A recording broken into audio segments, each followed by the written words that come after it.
तो स्टूडेंट्स, चलिए अब हम देखते हैं कि पिछली बार हमने देखा था, तो हमने क्या देखा था पिछली बार कि मोलर कंडक्टेंस क्या है। Okay, what is molar conductance. तो अब हम उसी के आगे चलते हैं और देखते हैं कि इक्विवेलेंट कंडक्टेंस क्या होता है। What is equivalent conductance. तो इक्विवेलेंट कंडक्टेंस के लिए हम सबसे पहले देखते हैं कि भाई जो इक्विवेलेंट कंडक्टेंस है तो उसमें इक्विवेलेंट का मतलब क्या होता है। तो इक्विवेलेंट का मतलब होता है मोल्स इनटू एफ फैक्टर, ये होता है। Okay, moles into F factor. अब ये एफ फैक्टर क्या है, अब इसको देखें तो सपोज अगर हम एसिड ले लें तो एसिड के लिए जो एफ फैक्टर है वो है कि एक मोल एसिड कितने मोल्स प्रोटॉन डोनेट कर रहा है। ठीक है, तो H2SO4 को अगर हम देखें तो एक मोल H2SO4 कितने मोल्स प्रोटॉन डोनेट करता है, एक मोल H2SO4 डोनेट करता है 2 मोल प्रोटॉन, तो इसके लिए एफ फैक्टर कितना हो जाएगा, 2 हो जाएगा। ऐसे ही HCl एक मोल प्रोटॉन डोनेट करेगा तो इसके लिए एफ फैक्टर कितना हो जाएगा, 2 हो जाएगा। ठीक है, तो ये एसिड की बात हो गई। अब हम लेते हैं कोई सॉल्ट, जैसे सोडियम सल्फेट और सोडियम फॉस्फेट। ठीक है, तो ऐसे सॉल्ट हमने ले लिया है। अब ये जो सॉल्ट है इसको हम एफ फैक्टर यहाँ पे कैसे देखेंगे कि भाई इस पे टोटल पॉजिटिव चार्ज कितना है या फिर टोटल नेगेटिव चार्ज कितना है। ठीक है, अगर हम सोडियम सल्फेट को देखें तो सोडियम सल्फेट पे पॉजिटिव चार्ज कितना है, 2 है, तो यहाँ पे 2 हो गया। सोडियम फॉस्फेट पे पॉजिटिव चार्ज कितना है, 3 है, तो 3 हो गया। पॉजिटिव चार्ज नेगेटिव चार्ज के बराबर होता है, तो आप इसको नेगेटिव चार्ज भी ले सकते हैं, कोई दिक्कत वहां पे नहीं है। तो ये यहाँ पे इसमें एफ फैक्टर हो गया।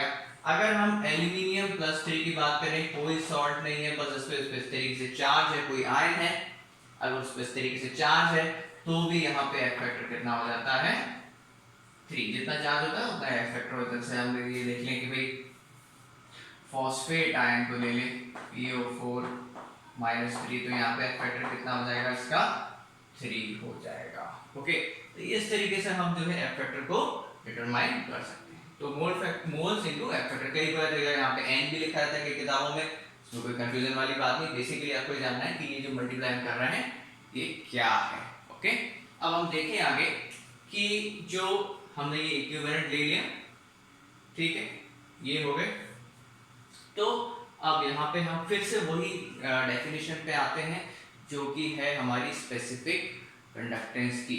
ओके, तो स्पेसिफिक कंडक्टेंस हमने देखा था कि 1 सेंटीमीटर क्यूब में जो कंडक्टेंस हो रही है वो क्या हो जाएगी, हमारी स्पेसिफिक कंडक्टेंस हो जाएगी। ओके, तो एक बार और उसको देख लेते हैं कि भाई जो कंडक्टेंस है, स्पेसिफिक कंडक्टेंस इसको बोले, स्पेसिफिक कंडक्टेंस अगर हम उसको बोले तो स्पेसिफिक कंडक्टेंस क्या है कि कंडक्टेंस इन 1 cc solution. Okay, specific conductance को हम यहाँ पे रिप्रेजेंट करते हैं कप्पा से, ये हो गया। ठीक है, तो ये आपको पहले से ही मालूम है, कोई उसमें नई बात नहीं है। अब यहाँ पे हम देखते हैं इक्विवेलेंट कंडक्टेंस। तो इक्विवेलेंट कंडक्टेंस को हम रिप्रेजेंट करते हैं लैम्डा EQ से। ओके, लैम्डा EQ से इक्विवेलेंट कंडक्टेंस को हम यहाँ पे रिप्रेजेंट करते हैं। और यहाँ पे जो कंडक्टेंस का इसका जो डेफिनेशन है इक्विवेलेंट कंडक्टेंस का, वो हम देखें इक्विवेलेंट कंडक्टेंस, तो उसका डेफिनेशन क्या है, उसका डेफिनेशन है conductance of 1 gram equivalents in V ml of solution। Okay, ये यहाँ पे इसका डेफिनेशन हो जाता है कि इक्विवेलेंट कंडक्टेंस क्या है, यहाँ पे 1 gram equivalent in VmL of solution में जो भी हमारा, अब यहाँ पे ग्राम इक्विवेलेंट कितना है, 1 है, मतलब इक्विवेलेंस जो हमें लेना है वो हमारा 1 हो जाएगा। वॉल्यूम यहाँ पे कोई स्पेसिफाई नहीं किया गया है, आप कितना भी वॉल्यूम ले सकते हैं, लेकिन इक्विवेलेंस कितना होना चाहिए, इक्विवेलेंस होना चाहिए यहाँ पे 1 होना चाहिए, 1 ग्राम इक्विवेलेंट। ओके, इक्विवेलेंट वेट अलग चीज है और ग्राम इक्विवेलेंट अलग चीज है। ठीक है, तो दोनों में डिफरेंस है, उसको याद रखिए। ठीक है, अब यहाँ पे इसका हम बाद में यूज करेंगे जब हम न्यूमेरिकल करेंगे, लेकिन मैं आपको पहले ही मैंने बता दिया क्या होता है, ठीक है। अब यहाँ पे हम फिर से इसको वैसे ही करेंगे जैसे कि हमने मोलर कंडक्टेंस का देखा था। जिन लोगों ने मोलर कंडक्टेंस का वीडियो नहीं देखा प्लीज उसको जाके देखें, आपको और भी चीजें समझ में आ जाएंगे यहाँ पे। अब यहाँ पे हम इसको रब कर रहे हैं, आई होप कि आपको समझ में आ गया होगा, ठीक है।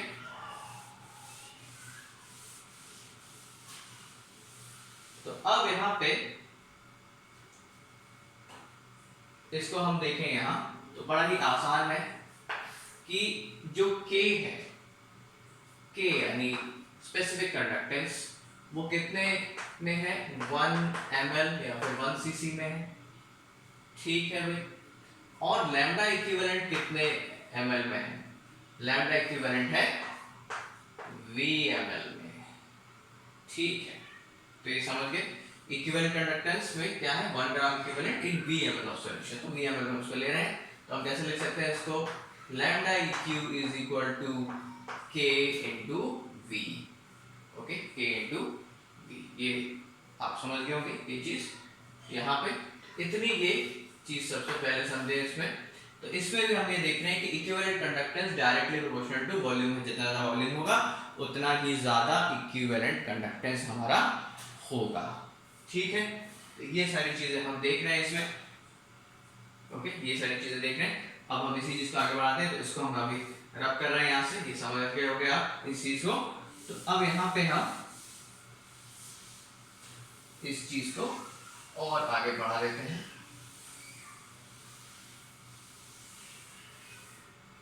इस चीज को और आगे बढ़ाया जाता है, lambda equivalent is equal to K into V। So lambda EQ is equal to K into V, okay. ये अब दूसरी चीज जो होती है वो आती है इसमें नॉर्मलिटी। नॉर्मलिटी क्या होता है, नॉर्मलिटी है इसका अगर हम देखें, number of gram equivalent, okay, in a litre of solution, ये हमारा नॉर्मलिटी है। तो normality n is equal to क्या हो जाता है, n gram equivalent into 1000 upon volume in ml, ये हो जाता है, ठीक है। तो यहाँ पे n यहाँ पे क्या है, ग्राम इक्विवेलेंट से 1000 हमने लिया है क्योंकि ml पहले लीटर में था, तो हमने इसको ml में कन्वर्ट करने के लिए इसको डिवाइड किया है यहाँ पे। तो ये इस तरीके से हो जाता है, ये इसके। अब यहाँ पे जो ये डेफिनेशन है उसमें वॉल्यूम इन ml जो है V, हम उसको ले लेते हैं यहाँ पे। तो V इज इक्वल टू क्या हो जाएगा, V इज इक्वल टू हो जाएगा n gram equivalent into 1000 upon normality, ये हो जाएगा यहाँ पे। अभी जो V है इसको यहाँ पे रख देते हैं, lambda equivalent is equal to K, okay, यहाँ पे रख देते हैं n into 1000 upon capital N, small n capital N, थोड़ा सा डिफरेंस है देखिएगा। अब यहाँ पे डेफिनेशन के हिसाब से ये n कितना है, ओके, इक्विवेलेंट कंडक्टेंस में जो डेफिनेशन है उसके हिसाब से ये n कितना है, ये n है 1, क्योंकि हमने वहां पे लिखा था 1 ग्राम इक्विवेलेंट स्टार्टिंग में ही। तो ये n यहाँ पे 1 होता है, कंपलसरी इसको 1 ही लेना है। तो लैम्डा इक्विवेलेंट क्या हो जाएगा, K इंटू 1000 अपॉन n, ये हो जाएगा, ठीक है। तो ये हम समझ गए ग्राम इक्विवेलेंट्स। तो ये हो गया हमारा। तो ये एक दूसरा डेफिनेशन हमारे पास आ जाता है यहाँ पे, ये एक दूसरा डेफिनेशन आ जाता है, समझ गए। उसके बाद अगर हम देखें तो आप उसको देख लीजिए 1 मिनट के लिए, ठीक है, अपने दिमाग में, आपके दिमाग में पूरा तरीके से सेट हो जाए, पूरे तरीके से सेट हो जाए। फिर एक दूसरी चीज आती है मोलैरिटी इंटू एफ फैक्टर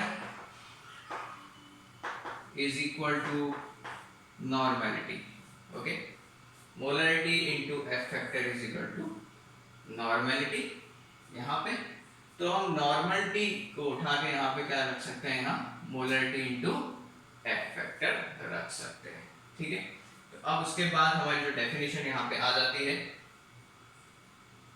इसको हम अभी रब कर रहे हैं यहाँ पे। तो इसके बाद जो डेफिनेशन हमारी थोड़ी सी यहाँ पे इसके फॉर्मूले में चेंज आ जाता है। अब यहाँ पे देखें तो ये n की वैल्यू हम यहाँ पुट कर देते हैं, तो lambda equivalent is equal to k into 1000 molarity into F factor. Okay, F factor हमने पहले देख लिया कि क्या है, ये क्या है, ठीक है। अब यहाँ पे अब दूसरी चीज जो हम यहाँ पे, एक और चीज मैं आपको बता दूं कि k इंटू 1000 अपॉन मोलरिटी, ये क्या है, ये हमारा लैम्डा m है। लैम्डा m क्या है, मोलर कंडक्टेंस। लैम्डा m क्या है यहाँ पे, मोलर कंडक्टेंस। तो जो लैम्डा m मोलर कंडक्टेंस है हमारा, ठीक है। तो यहाँ पे हम ये वाली चीज को उसको रिप्लेस कर देते हैं लैम्डा m से, k 1000 अपॉन m को हम लैम्डा m से रिप्लेस कर देते हैं। तो क्या हो जाएगा, lambda equivalent is equal to lambda m upon f factor. तो हम यहाँ पे क्या लिख सकते हैं, f factor into lambda equivalent is equal to lambda m। तो ये इनके जो है यहाँ पे ये हमारा एक इस तरीके से एक और रिलेशन हमारा आ जाता है, ठीक है। तो ये दोनों रिलेशन आपको ये समझना है, याद रख सकते हैं तो बहुत अच्छा है, ठीक है। वरना जो आप न्यूमेरिकल करेंगे तो वैसे भी ये अपने आप आपको याद हो जाता है। तो यहाँ पे देखें lambda equivalent is equal to K into V, V यहाँ पे ml में है, ठीक है। उसके बाद हमने काफ़ी सारे और इसमें वैल्यूज पुट किए, वॉल्यूम का पुट किया, small n into 1000 divided by capital N, ठीक है दोस्तों। उसके बाद इस तरीके से तो हमारे पास ये फॉर्मूला आया, ये फॉर्मूला आया, ये फॉर्मूला पहले से ही, तो ये 3-4 फॉर्मूले हैं वो आपको देखने हैं यहाँ पे, ठीक है। तो लैम्डा इक्विवेलेंट यहाँ पे फिर से एक और बात बता दूं, lambda equivalent is directly proportional to dilution. Okay, जितना ज्यादा डाइल्यूशन होगा उतना ज्यादा इक्विवेलेंट कंडक्टेंस भी होगा, ठीक है दोस्तों। जितना ज्यादा डाइल्यूशन होगा उतना ज्यादा इक्विवेलेंट कंडक्टेंस भी यहाँ पे हो जाएगा। समझ गए आप लोग? तो ये एक चीज हमारे पास फिर से आ गई। ओके, तो आप समझ गए कि मोलर कंडक्टेंस क्या है और इक्विवेलेंट कंडक्टेंस क्या है। ये मोलर कंडक्टेंस है और ये इक्विवेलेंट कंडक्टेंस है, और दोनों आपस में कैसे हम इसको रिलेट कर सकते हैं, ठीक है। इसके ऊपर एक छोटा सा न्यूमेरिकल कर लेते हैं ताकि आपको समझ में आ जाए कि ये क्या चीज है, ठीक है। छोटा सा ही करेंगे, ज्यादा बड़ा करने की जरूरत नहीं है। फॉर्मूले आप थोड़ा सा अपनी कॉपी पे लिख लीजिए, ठीक है। लिखना बहुत जरूरी है, मेमोरी में जल्दी ही आ जाता है लिखने से, ठीक है। बड़ी बड़ी यूनिवर्सिटीज में आज भी लिखने के ऊपर काफी ज्यादा जोर दिया जाता है, ठीक है। तो बच्चे लिखते नहीं, बात अलग है, लेकिन काफी जोर वहां पे भी दिया जाता है कि आप लिखें उन चीजों को ताकि वो दिमाग में जल्दी से आपके सेट हो जाए। तो अब यहाँ पे एक न्यूमेरिकल कर लेते हैं ताकि आपको समझ में आ जाए। ओके, तो हम यहाँ पे लिख लेते हैं स्पेसिफिक कंडक्टेंस के। ओके, के क्या है हमारा, स्पेसिफिक कंडक्टेंस के, ओके, इज